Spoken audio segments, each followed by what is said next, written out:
Le pangolin géant est un mammifère très présent en Afrique centrale.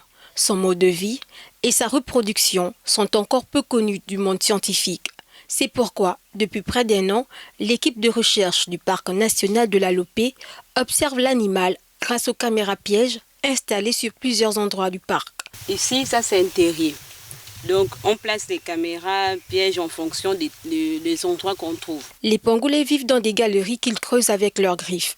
Ces dernières peuvent atteindre plus de 25 mètres de long. Ok, donc là on est dans un complexe qu'on appelle un complexe de terriers de pangolins géants.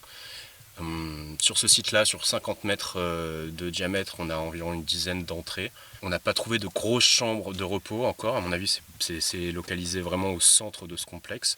Et sur ce site-là, on a au moins 5 individus, 5 pangolins qui viennent, qui marquent, qui rentrent dans les galeries, donc qui dorment sûrement ici. Sur toutes les caméras pièges qu'on a posées depuis un an, les interactions entre différents individus ou les vidéos où il y a plusieurs individus sur la même vidéo sont extrêmement rares. Ce travail s'inscrit forcément au sein de l'Agence nationale des parcs nationaux du Gabon et il peut être réalisé grâce aux subventions de l'Union européenne, donc le programme ECOFAC 6, qui nous permet justement de travailler sur le terrain, de former nos jeunes talents. Depuis le début de ces travaux de recherche, 3 pangolins ont pu être équipés d'appareils de repérage. Ces animaux, ayant un mode de vie assez particulier, selon les chercheurs, n'ont pas de grands prédateurs. Le seul connu aujourd'hui est l'homme à travers les activités de braconnage.